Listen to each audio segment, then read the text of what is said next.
that also took for me to say I'm gonna be uncomfortable around people and this person because I know what they think of me, but I don't care. I'm not gonna change that. I'm not gonna change me because that's me putting my mask back on, and that mask has been on for so many years. Y yo te canta.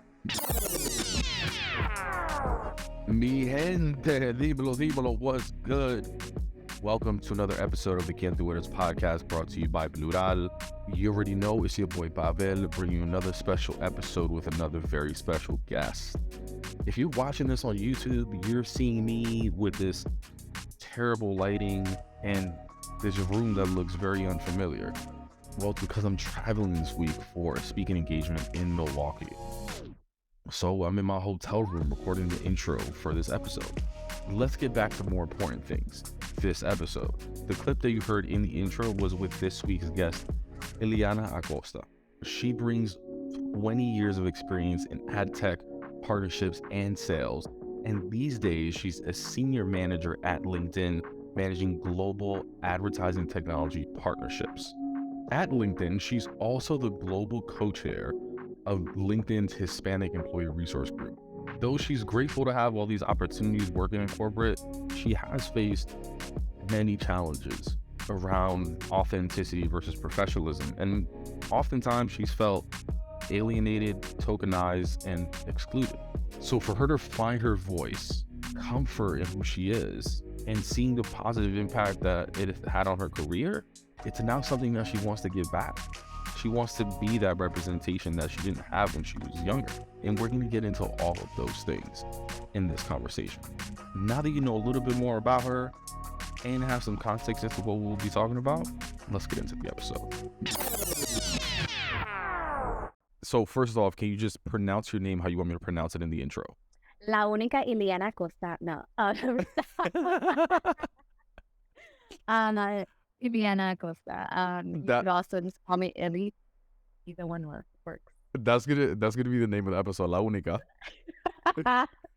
I feel free. It's all about authenticity, right? It's only 101, so. Yo, speaking of though, it's such a buzzword. You probably hear that word all the time to get authenticity. What does it mean to you though when you hear it?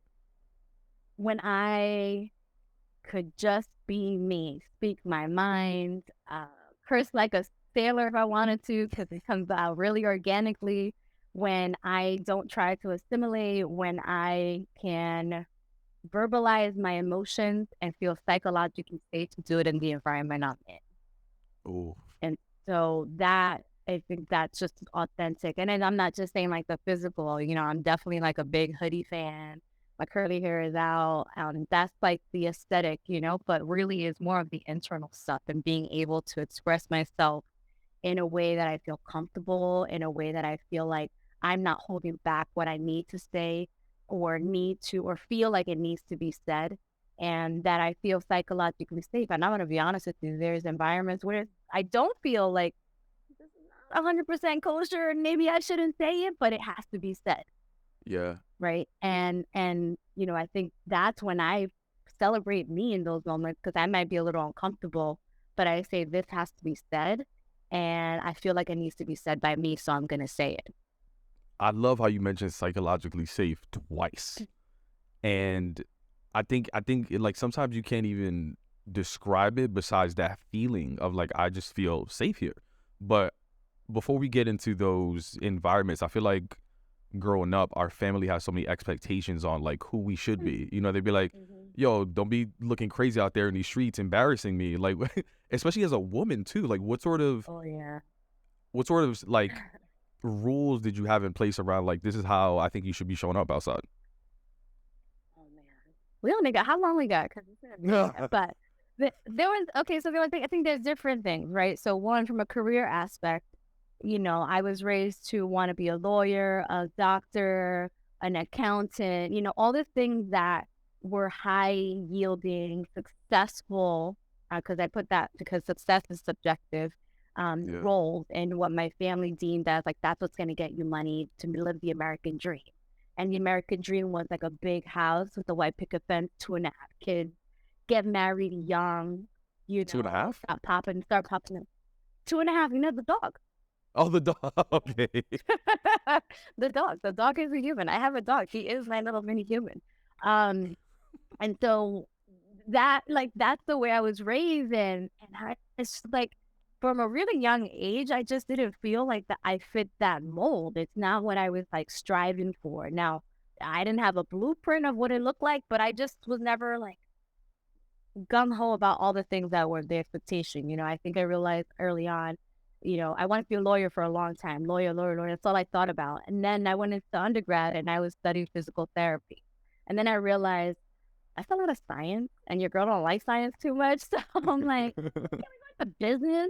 So I went into business and that's, how my career kind of evolved into what it is. But So that's from a career. Sorry, go ahead.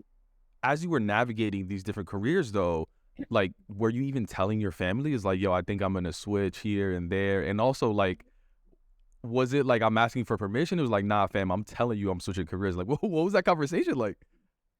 No, it wasn't asking permission. I've always been a little bit of a, let's call it a rebel. Okay. And my mom, God bless her soul, God does things for a reason. He gave me the most patient, most beautiful, most loving mom. Even today, she is a sweetheart. And I'm, type A, like, let's go. And so thank God that that was the balance I needed. So I really wasn't asking permission. More was like, hey, Mom, this is what I'm doing. And so, she had no choice but to support that. Like she's a single mom. She had my brother and I. She was working 9, 10 hours a day, living check to check, figuring it out. Like now that I'm an adult and I see her as an adult, as a person versus just my mother, like she was just really just trying to figure that out. And to be honest, that's when the healing really started for me.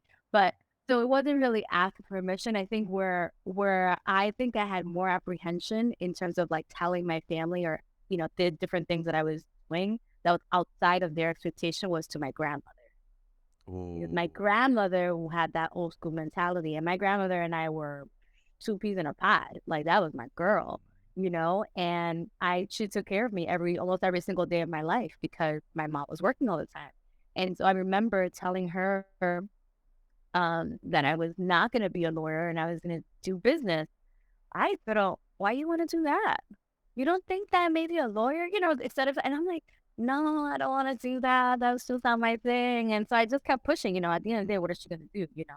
And yeah. so that I think was one. And then her expectation of me getting married. I remember she used to ask me at like 19, when are you getting married?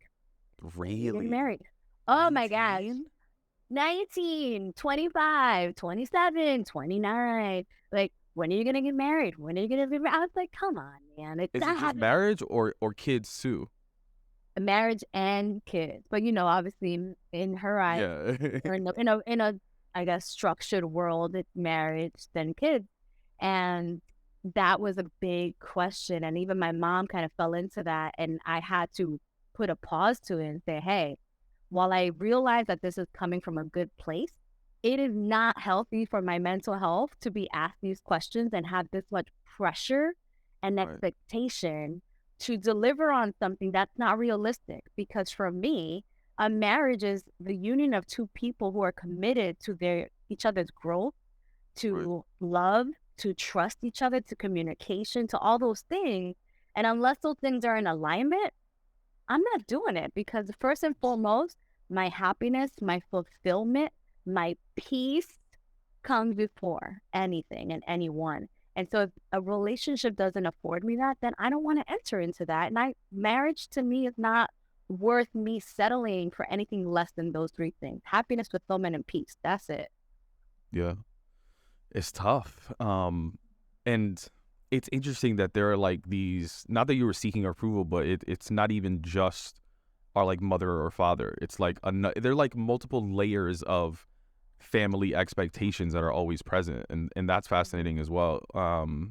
So what did you end up studying? Business manager at the marketing concentration.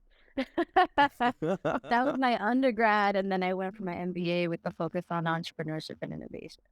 And that's another thing, though. I'll be honest. When I went for my MBA, I didn't need to go for my MBA. Like I was in sales. I'm still in sales, and if you're doing well, you're doing well. And you don't necessarily need the paper to say, hey, you're going to make more money. Obviously, it adds more credibility, gives you more experience, more so it extends your network. There's so many benefits to getting an MBA. I just didn't Mm, need it in the moment. But I always felt like I just had to do it. I had to do it for myself. And mm. so education played a big part into kind of saving me from probably spiraling into other things that I was exposed to as a young kid that other people around me followed that path and I didn't. I have friends that identify as queer, and their family, they never sort of like came out to their family, and they were planning on waiting until they got their MBA until coming out to their family to say Oh, like, that's interesting. maybe with this, because I think in a lot of families, like academics is put on a pedestal. It's like, oh, my children made it. There's Yeah. always these Yeah. like pictures of like our families like on their walls are like our diplomas. Like we don't even get to keep our diplomas. Like we give it to them. You Give know it what to I them. mean? Yeah. So it almost felt like this moment of validation of like, maybe I have enough credentials, not even for like an employer, but for my family to accept me. Um, Mm, and it's interesting, but it's true though. Like I've worked in sales a bunch of times. Like there aren't that many people that even have that MBA. So it's interesting that even like you felt like on some ways maybe you needed it. no, I maybe somewhere in me I was like, I feel like I needed it to prove it to myself. Because I came from humble beginnings. Like we didn't have money at all. I'm like KFC was a good Friday. It's Friday today, so maybe I'll go grab some chicken. Pero hoy no se come carne, so forget about that.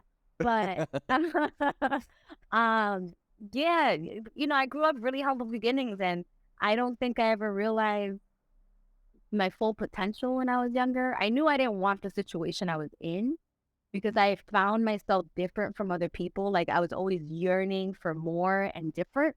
And I kind of rode that wave and I kind of followed that path and I just leaned into the different and leaned into doing different things than, what my friends around me were doing and owned it. And I was okay with it and I was comfortable with it because I would always come back home like, hey, I know I'm over here, but I'm going to come back here and we're still friends. I'm just doing different things. And so I was always comfortable with that. But with the MBA, I just felt like I think it was honestly a check the box thing for me. Like, okay, I did it and I proved it to myself that I could do it and I'm good. But I, I get I it. do feel like there was certain like badge of honor with my family. Like, whoa, first one to ever do it. Yeah, and let's talk about the doors that has opened. Not only MBA, but the experience that you started gaining and the academics. Like, Mm-hmm. talk to me about some of your early roles, whether it be your first corporate gig or maybe internships. What did your swag look like? You walked in with a pantsuit. Like, tell me about it. Oh my God. You're really making me like rewind a minute over here.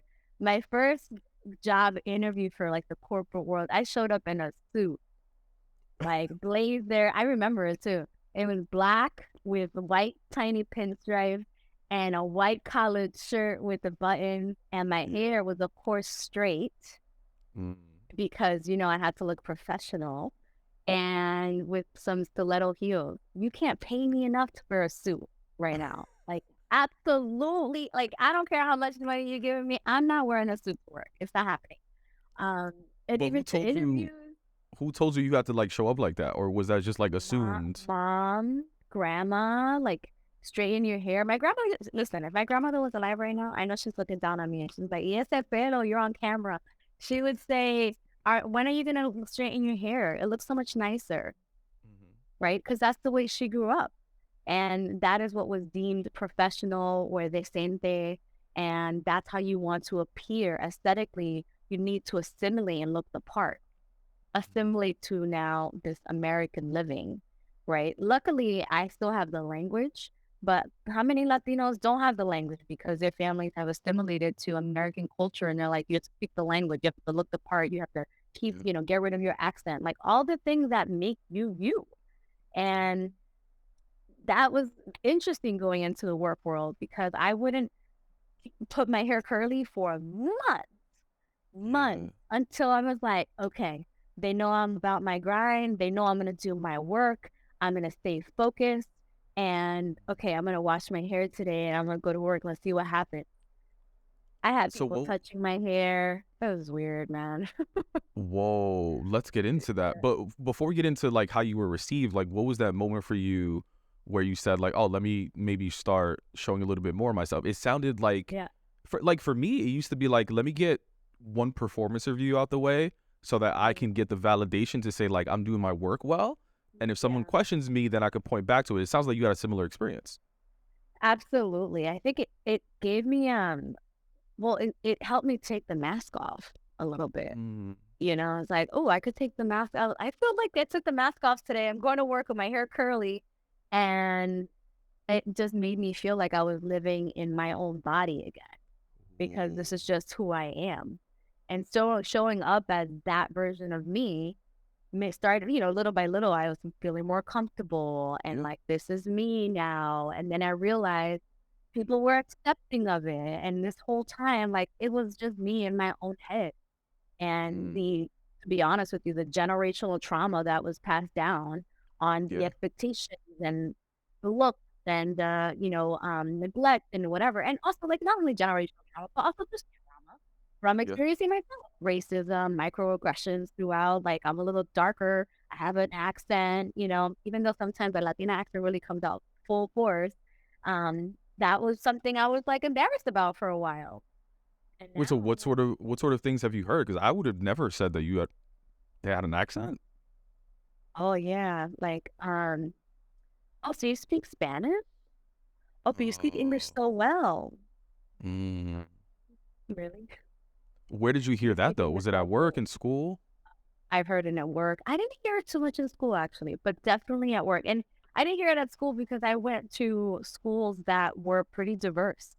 I started in PACE and then I was at FIU for undergrad. And then by the time I got to Cornell for my MBA, like I was already standing in my power. Like I wish somebody would try to make a comment.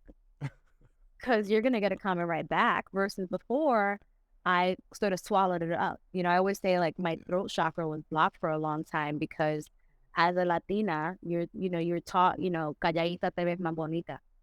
Just do your job, head down, focus, don't cost too much attention. And I really didn't defend myself when I was younger. Yeah. So, I mean, understandably though, right? Because we're taught all of these survival tactics from family, mhm. which understandably, because in their time, shit, they probably live under the time of Trujillo, and like, there's That's right.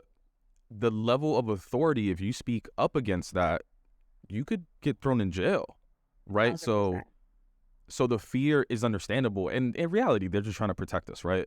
But Oh, for it's sure. different times, like the level of rooms that you're in.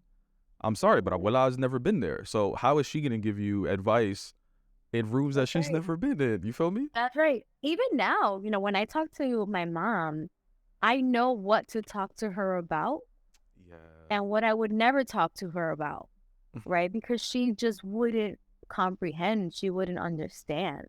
And it's it's like good and bad because I like protect her for some things and it's bad because Yeah. sometimes you just want to talk to your parents about stuff. And but she just doesn't understand it. Or your friends. You said it earlier, Yeah. right? Like, even in now you're in a different level of your career, but even when you were starting off your career, and they were like, let's call them more entry level roles than you're in now. Your friends may have cool jobs, but it wasn't the jobs that you was in. So, for example, when I was Yeah. at Facebook, I couldn't talk to that many people about it because they would be like, "Yo, but don't you get free lunch? Like, what are you complaining about?" Like, I could Yeah. only talk to one friend who worked at Google, and he Yeah. would understand me. But Yeah. everybody else, and what ends up happening is like we just hold on to that shit because we feel like we don't have anyone to talk to. So, and I want to check in and with that story is like, yeah, people were accepting of you, but sometimes you were met with a little bit of resistance, right? Yeah, no, 1,000%. It happens. It's actually you bring a really good point because that happens now. I Yeah. have friends who work across industries, and we'll try to find a common ground, but really we'll just stick to like, I think you're super dope. I think you're super dope. I love you as a friend. You love me as a friend, and let's go like have fun. And so that's what we do. But when it comes to like really work related stuff, they just know Annie works in tech. What do you That's it. mean? She works for a tech company. That's it. Like, they try to explain like what it is that I do. They're like, I think she works in sales. Yeah. I don't know Yeah. what she sell, but And I mean, we're talking about they're in like complete different industries too, where tech doesn't yeah, play like a major role in what they do. And so understanding the nuances and how really it could impact them and their business, like it doesn't really like jive for them. And those are like friends, that I've had for a really long time. But then you have, other friends. I have so many, I'm sure you do too, have different like buckets of friends, and some know each other, some kind of are in little silos and their own little worlds. And most of my friends are pretty up on tech, but there's still a select few that I'm like, they're like, wait, what? What you do?" And that's okay. It's okay. We're all different and we all have like our own superpowers. And like, I don't understand some of the stuff that maybe they do. And it's okay. Like, that is not why we're friends. We're not friends because of what we do for a living. We're friends because yeah, like there's chemistry and we have other things in common and we respect and honor each other in our ways. And so having different groups of friends is super healthy, and everybody adds to my life in completely different ways. And I'm very fortunate for, to be honest, the life that I've curated for myself. yeah, for It's sure. like super I dope. agree. Yeah, and going back, like, tell me about one of the times where you think your authenticity was met with resistance. You alluded to even like somebody touching your hair or grabbing it Oh, jeez. I think that's happened a couple of times. I remember I was a couple like times. leaning. Oh, it was definitely happened a couple of times. I leaned over and to get something because I was like putting together these marketing bags. This was years ago, and this woman, a white woman, was like, "Oh my god, your hair's so pretty," and then she just like started touching it. "Que yo hago?" Because Que yo and hago? I was like, I was like, "Hi," I was like, "It's probably not the best to touch my hair. My curls have their own mood," and I was trying to like diffuse because there was people around again, and I wasn't like, that was inappropriate, and here's why that's inappropriate. I didn't address it in that way, and years later it's still kind of eating me up about it. Or there was a time I was working for a really big company, and I was met with, Illianna's energy is just a lot, and I was like, what's a lot? Unpack that for me, because I think my energy is just fine. I talk to everyone the exact same way. I show the janitor, doorman, CEO, I don't care who you are. I treat you the exact same Mhm. because I would want you to treat me the exact same with the same respect and consideration. And that a lot was, I had a lot of energy, how I perceived it. I had a lot of energy. My hair was out. I was me with my hoodie at work. Tech, we're in tech. I don't need to dress up. But you don't pay me for what I'm wearing. You pay me for what's up here and how I move. And so that to me definitely was a little deflating when I heard it. And then I realized, like, I'm not going to dim my light. Eso lo que me hace me. Like real, real Spanglish right now. That's what makes me me. And I really started owning it. I almost was like, I'm going to be extra energetic and extra big hair. Pa que me vea down the hall, because Wow. this is what you need to start embracing. Really celebrating someone coming in and feeling comfortable enough to demonstrate what's really at the core of who they are, allowing their onion layers to be peeled and say, hey, world, this is me, and this is how I move, this is how I operate. And as a result, I am showing up in my work that much better. Yeah. And fast forward, that same leader is like, hey, would you be open to doing this and like this? And I'm like, oh, mira esto. You want some of this energy now? And so Yeah, yeah. but that also took for me to say I'm gonna be uncomfortable around people and this person because I know what they think of me, but I don't care. I'm not gonna change that. I'm not gonna change me because that's me putting my mask back on. And that mask has been on for so many years. Y yo te cansa. Yeah. When did you take that off though? Where's I the was moment for you where you were just like, fuck it? yeah. I was in a pretty toxic work environment at one point, and Why? leadership, um, culture, the expectation of working 12, 13, 14, 15 Oh hour my God. days, Yo. like that craziness, the lack of flexibility, just, Mhm. kind of old school stuff. And it was great for some people that really like that grind.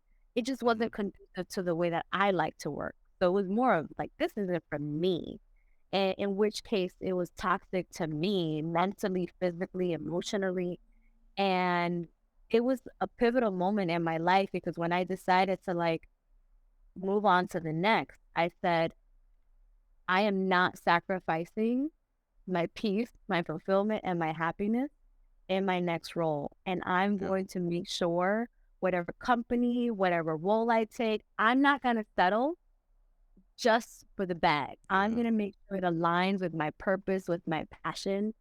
And then let me get the bag, right? Because the bag's important. But like a girl gotta live. But at the same time, it's like I'm not gonna sacrifice my sanity just for the bag. Like the money's not that important. And for a long time earlier in my career, I was just chasing the bag. And that's what you do, right? You're trying to like Yeah. pay off your student loans. You're trying to like make have some savings. You're also like we could talk about financial literacy because I didn't know nothing about that. Um you're trying to do things in your life that like you've never done before, right? Like growing up, I didn't get on a plane until I don't even know what age. And then I realized that there's other stuff outside of New York. And I was like, well, this is cool. And then I started to make money and I was like, ooh, this is cool. Let me go to the usual suspects for New Yorkers, like Jamaica, Miami. Cancun, Miami, Puerto Rico, all those things, which I still love all of those places. But then now I'm like, the world is my oyster. Like I just got back from Morocco a couple weeks ago. And I'm like, I literally remember I was standing in Marrakesh and I was like, you go to Marrakesh right now. Yo, what is my life? Yeah. That's exactly right. I literally told my girlfriend, I was like, I can't even sometimes, like, I know I worked really hard to get here and I am so blessed to like have these opportunities. Mhm. But man, if you would have asked like my 12-year-old self if I thought my life would look like this, like, no, I ain't got no money. I'm eating like deli meat and like canned corn for dinner. Yo, I tell people that when I saw the Eiffel Tower in person and it was at night and it was like, I don't know if you've ever been to Mm, Paris, but I have. It's gorgeous. and the lights are like going like Crazy. flickering throughout the Yeah. city and shit like that. And when I tell you, like, I legit almost started crying. And I Mhm. tell people that story, they don't get it. But I'm just like, y'all don't care. Like, I grew up in the projects, and this is Mhm. shit that I used to see in textbooks. I was Mhm. like, I remember telling myself, like, I'm only going to see this in textbook. Like, I'm never going to see this in person. And to, like, see it Mhm. in, like, it felt like that. I was like, this can't be life right now. Yeah, that's exactly right. I had that moment. To be honest, every time I'm on a plane, I have that moment. Every time I go to a conference, I have that moment. Every time I'm talking to a C-level executive, a SVP, somebody senior, I have that moment. Every time I walk into our offices, I have that moment. I literally have that moment all the time, like, wow. But I also That's beautiful. live in a place of gratitude. I You love know, that. I'm super humble and I really realize like how fortunate I am to have just carved a different path for myself because not everybody uses their environment as fuel to do something different, but more so use it as a crutch or excuse for why you are in the situation you're in. But Yeah. I say this a lot. Life is a series of choices. Every And the day? choices every single day. I chose to get out of bed today. I chose to dial into this podcast today. You know, like I choose to wake up happy every morning. It is very rare that I wake up in a funky mood. Very, very rare. And when I do, I'm like, something's off. Let me meditate for a little longer today. That, And it, it's interesting, this idea though, right? Because like here you are living this life that you always dreamed of, and I don't know. It's what is it like? The more, I mean, more money, more problems, sure, but also more money, more like it's kind of like the higher up you get, there. I think there's more pressure to assimilate, and people think it's easier the higher you get because you get to make your own rules, but I think there's more to lose, and there's more to lose. Yes. And I'm thinking, like, going back to the phrase you said, like psychological safety, is it like, do you feel psychologically safe now, or are you just acting in spite of that lack of safety? I think I toggle between the two, if I'm being 100%.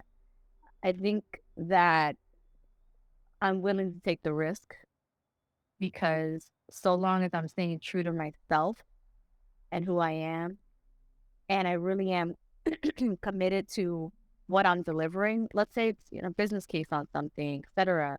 Like, that's business. Like, if it makes business sense, like, why should I feel unsafe for giving you my perspective and how I think I should approach a business challenge?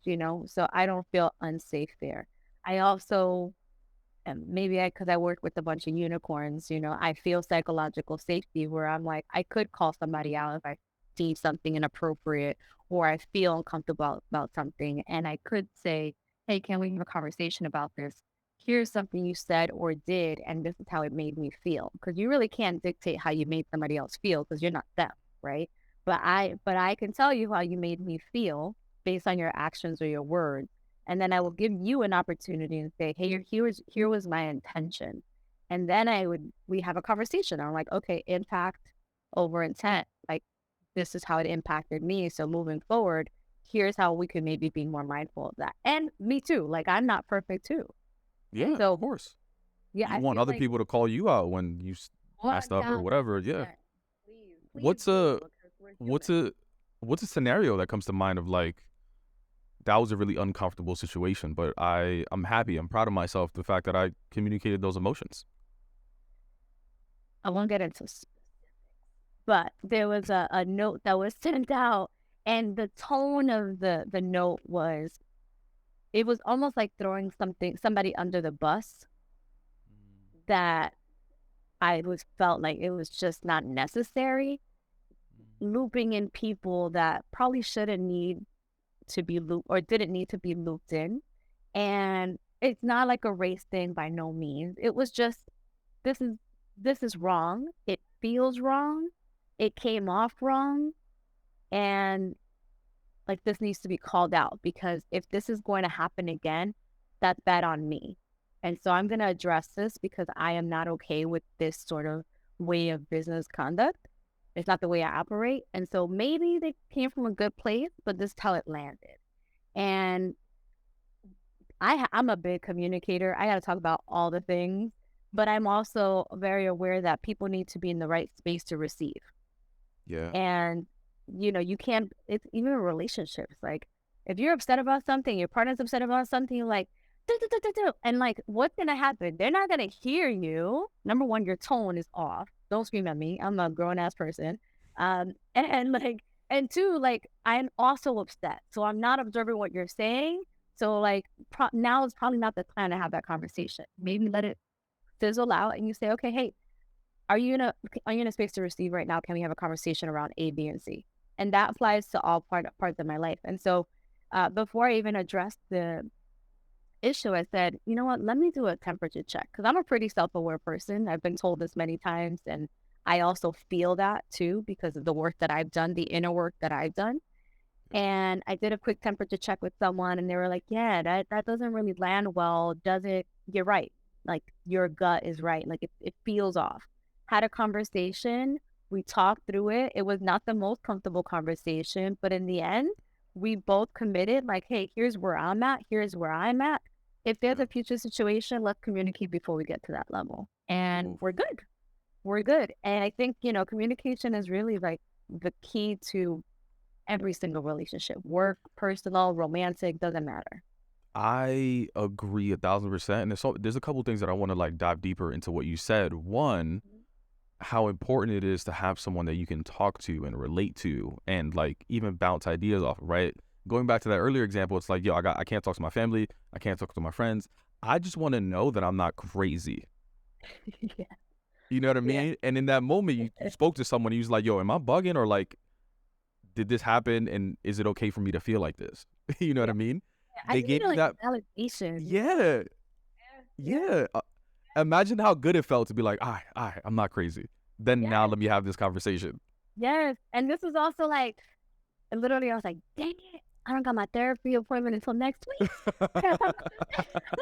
Like, I was like, the Santos, like, come help me. Because I'm like, I'm gonna need to diffuse this. Because that was really, I was not happy. And, I use my words versus, go off the deep end. And I think, again, if you can communicate clearly with someone exactly how something has made you feel, that will get you further. And, you know, to be quite frank with you, that is not the way I grew up. Yeah. I that's like, búscame la chancleta. Like, like, Yeah. I grew up with, I remember a black belt with a very thick, thick silver buckle, you know, words weren't used as much. It was, not that I was in an abusive household by no means, but your dog got slapped around a couple times. Sure. So, and so like, that communication piece is not strong. Even if I look at my family who I'm obsessed with, some of them are very, very averse to communicating what they might be feeling or going through or their anger, disappointment. I don't have that gene in me. Like My maybe mom. before, yeah, yeah, My mom will 100%. bring up laughter or comedy as a way to avoid a conversation. Mhm. Yeah. Like she's the biggest jokester, and she's so good at it. Like the story and the chisme or whatever the fuck will be so good that it'll distract you. Be like, yeah, I don't remember what I wanted to get out of you, mom. Yeah. And you're like, wait, you leave the house and you're like, oh, okay. I guess we'll try next time. Yeah. Yeah. I think, Yeah. but the, like that's a skill of being able to commute, like to qualify, to have the emotional vocabulary, and to then communicate those emotions. That's a skill. And I've actually told you this. Like I'm building an app that is going to hopefully teach people these emotional intelligence skills, and Mhm. it's very relevant in relationships, any relationship, right? Like I've been in relationships where like it's very different for me to tell my partner I'm mad at them versus I don't feel seen by you. Mhm. And they'll lead to completely different conversations and solutions that we could work through, right? 1,000%. I even had this manager one time who was like, and I get what he was saying. He said, I will never understand what it's like to be a black man attacked. What I have found out is that everyone can understand feelings and emotions. At Mhm. some point, everyone has felt unheard, unsafe, neglected, any of these things. So by me, instead of telling him like, yo, as a black man here, like I feel like this is and that, it's not gonna cut through. But by me saying I feel unheard by my team, I feel like my opinions aren't valued, blah blah blah, he's gonna get that. Right. But That's exactly it. how did you get those skills? Because I unfortunately didn't learn them in school or at work. I learned them in therapy. I didn't learn that in therapy. I'm going to give flowers to where flowers are due. I actually was in a relationship with someone for years, Mm, and his communication style helped me improve my communication style. interesting. And yeah, and we're still friends to this day. I like love the guy. But yeah, I was not, I was I'm yelling to get my message across. I'm giving you extra attitude until you pay attention, like the screaming baby in the supermarket. And I remember one of our first, like, let's call it discussion. And he was like, oh, okay, that's how you're gonna address this. Okay, let me know when you're ready to talk, like actually talk. Right. And I was like, oh, he just shut me down.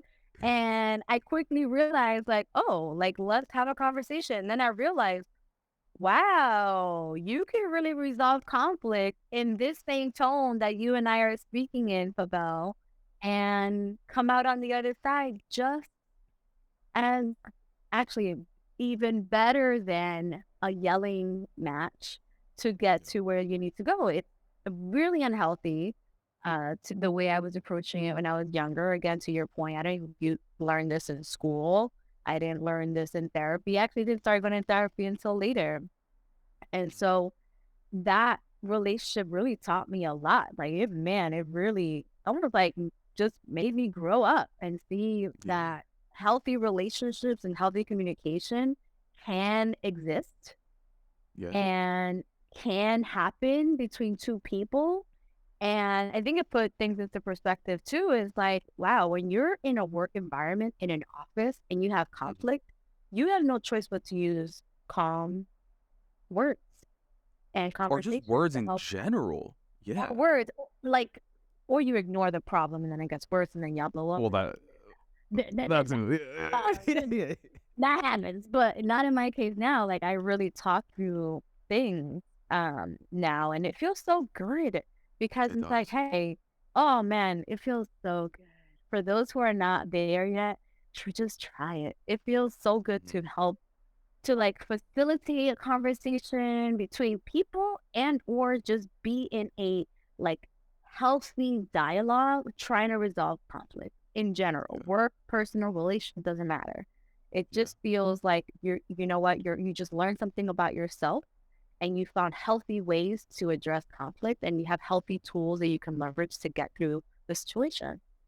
I think, take it a step further, I think that unfortunately people that look like us often get these negative labels before we're able to get the skills of being able to communicate our emotions. Like when I was labeled aggressive, I wish weeks before that I was able to tell my team, hey, I feel unheard by y'all. Every time I say something, y'all don't listen. I often feel the need to raise my voice, and often that's the only time that y'all listen to me. So I want to call this out before y'all call me aggressive. You know what I mean? Yep. And But how can we like respect and hear each other so that I don't get that way and you don't have to feel or respond a certain way either. 100%. But even the difference between also saying like happy, content, excited, exhilarated, all positive, high energy words, yet very different meanings. And the difference of a conversation of how those things go are really important. But also on the other end, I think often like we're in performance reviews and it's been documented, like people of color are often judged for their personality instead of their performance. I wish we had the emotional vocabulary to, when someone calls me too much, right? Instead, I could be like, oh, are you saying that I'm, I don't know, assertive in a good way? Like, I would go back and say, can you unpack that for me? yeah, or something along those lines. Yeah. Sure. Like I wouldn't even put words in their mouth because what's too much for Oh, me yeah. is too much for them. So That's help me fair. understand that phrase too much and unpack that for me so that I can better understand what you're trying to convey because I'm not understanding the way you state it. Like that, Right. let And them yeah, just, not describe it, but, like when that trans, person called me a lot, yeah. they didn't unpack that. I was just left to the assumption of like, oh, they might think like my energy's a lot. I might talk a lot. My hair is too big. I don't dress a certain way. You know, I'd be a lot for them. I don't know.